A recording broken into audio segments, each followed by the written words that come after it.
Hello folks, I hope you are having an amazing day today. Today I wanted to take a look at my top 10 video games from the NES system for you folks. As a reminder, I have done previously for you folks a top 10 video games from the Generation 2, which was things like the Intellivision and the Atari dominated too. I was born in 1986, so I've played things like the Atari Bomb from the first generation too, and such. And then I also got it as a kid, the Intellivision, and played some other things at my friends' houses, and so forth. So I have a top 10 of that. I thought this would be a nice, fun sequel. Now, because Generation 3 is dominated by the NES, whereas the Generation 2 had tons of consoles and such, other than the Ataris, which was the second fastest in the market because they wanted to get there as fast as possible, weren't the best games, but it was the most dominant sales. And so forth. So we're going to be doing that today. All right, so I got my little notes here on my cell phone. So if you see me look down and not give you the eye contact that you deserve, that's the reason why. All right, so let's go ahead and get started.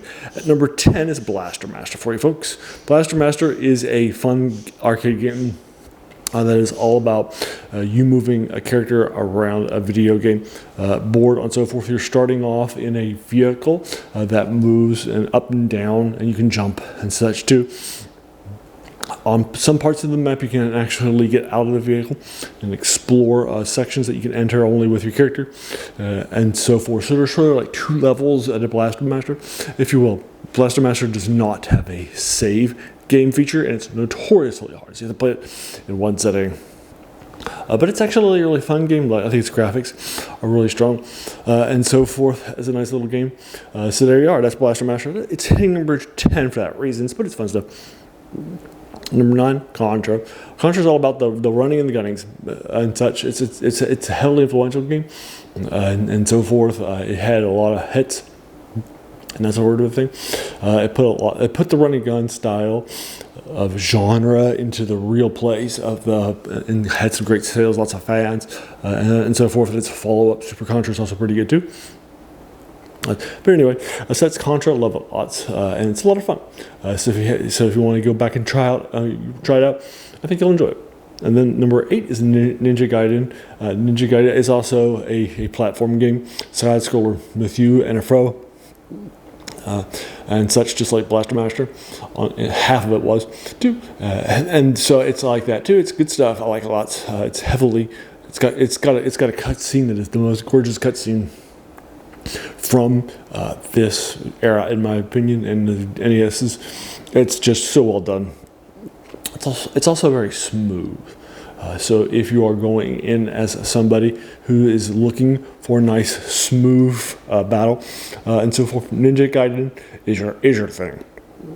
Number 7 is Metroid. Metroid was put out there by Nintendo proper, and this has a ton of strong games out there for you folks. Again, it's a platformer, and this time it's a little less of an obvious one, and so forth, because you have to collect items that will get you into various places and ultimately kill a big bag. And so it's more of an adventure in the sense that more of an open world platformer, if you will, because you'll go to various places trying to find different things. You'll try out different things, see if it works once you get them, and that sort of a thing. And then you got to keep going back to places over and over and over again, looking for things and seeing what gained and your skill accesses are improving, and so forth. Make sense? So it's pretty fun. I like it lots, and lots of fans do too. But it can be a little hard at times. But at least it has a save feature. Well, it's not technically a save word, it's passwords.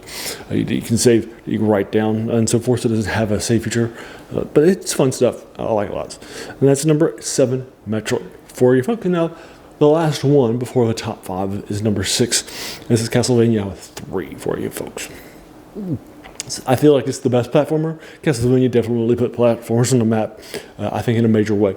But it's a little harder at times, and it's a little slow, and it's a little fast, and so forth. I definitely think that the third one, where you can change characters based on what you're doing and playing around.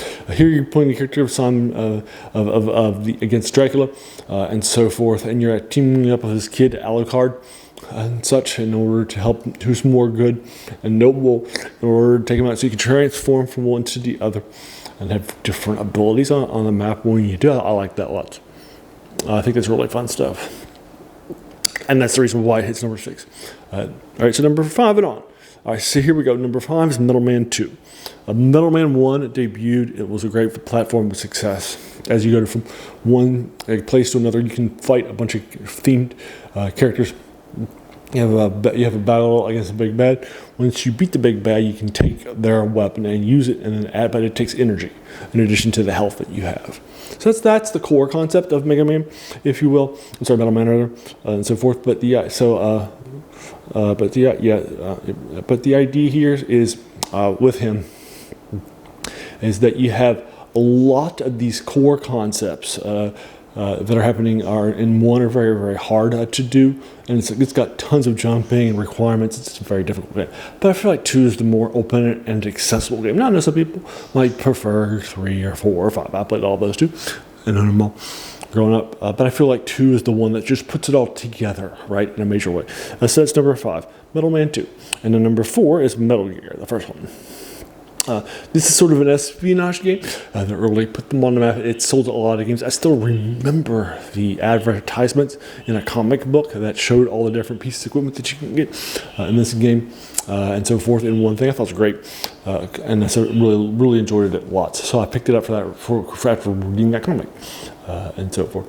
It's good stuff. I like it lots. Like I said, it puts stealth on the game in a major way. Because you're trying to stealth enter the castle rather than just killing things and leveling it up. It's got lots of great games and later sequels and so forth, like on the NES and such. But that's the original Metal Gear for you, folks. And then number 3 is another number 3. In this case, it's Super Mario Bros. Number 3, not Castlevania number 3. So that's ironic. Number 3 will hit number 3 for all you Synergy guys out there and so forth. Now, if you're really a fan Super Mario Brothers, back at number 3. Again, this put platforms on the map in a major way. With it's the first one was the debut game with the NES, so it really with Duck Hunt too. So that was when a lot of people learned this idea of playing, jumping around, going from world to world. Each world has different characters, and you can jump on shells, and you can get bigger with mushrooms, right? And that sort of thing. But I think that this one really put that concept on the map. Was much smoother. You're going from universe to universe to universe. It's very strong stuff, and I like it lots. That is Super Mario Brothers 3, hitting 3. And then, so if you're a Super Mario Brothers fan, I'm sorry. But it is my highest debuting platform game. So if you like those genres, then this one's at top. I don't think you'll disagree with that. But when you hear number 2, you won't be too disappointed. And number 2 is, of course, The Legend of Zelda, the gold cartridge. It was epic. It was heavily influential. It really put RPGs on the map. It was more of an action RPG than a regular one, and so forth. But it's hugely influential. Loved it lots. It even has a second game that's a little harder than the first game for you to play through, where everything moves around and stuff. And I think that was a really great idea. And I wish they'd done that again with some stuff. But there you are. That's The Legend of Zelda for you, folks. An absolute classic. The classics sold lots of things and so forth. It's heavily influential, a beloved series and such. I don't think you can disagree with me having it above the Mario Brothers stuff, right? It's Super Mario Brothers 3. But what hit number 1? Well, it's Final Fantasy 1. Final Fantasy is really the thing that puts RPGs. It's not an action RPG, it's just a regular RPG. It's more of an open world one. And then later ones will be. Love that reason lots. Again, gorgeous graphics. It really lets you go where you want to go. Although there are places you have to open up story-wise in order to go there and so forth. But I do like it lots. I think that what they're building up here is just absolutely great stuff. Loved it lots. I have played it again a few times here and there on my NES or on other things too. Love it lots. Think it's great stuff. All right, so once again, here are my top 10 NES games. Number 10 is Blaster Master. Number 9 is Contra. Number 8 is Ninja Gaiden. Number 7 is Metroid. Number 6 is Castlevania 3. Number 5 is Metal Man 2. Number 4 is Metal Gear. Metal Gear 2. Number 3 is Super Mario Brothers 3. And then number 2 is The Legend of Zelda. And number 1 is Final Fantasy 1 for you, folks. So there you are. So what do you think? Have you played these games? And if so, did you agree or disagree with them? Where would you put them? Would you put some different games in there in your own top 10, right? And so forth. Please let me know. Remember, I'm just a fan, right? I'm not a professional. This is just my opinion, right? Your opinion is just as valid as mine, right? So I'd like to hear it. Please post them below and let me know what your thoughts are and such. Love it lots. And there you go. So those are my top 10 NES games for you folks. If you like this video, why not hit the subscribe button, the like button, the bell icon if you're feeling frisky, and then let your friends know too. And then also, as a reminder, this channel is named The Worst Thing About New Books. That's a quote by French philosopher Jacques Joubert, who said that the worst thing about them was that they kept us from reading the old ones and here playing old video games that have heavily influential on our society too. As you can see that impact too, in addition to just games. And then also, I want to thank you so much, for taking some time out of your day and investing it and watching my video, because we all have so many things, right, that are happening in our lives, and we're pulled in so many different directions. So the fact that you spent this time with me, that's incredibly humbling. And I appreciate it much. So once again, thanks and have an amazing day.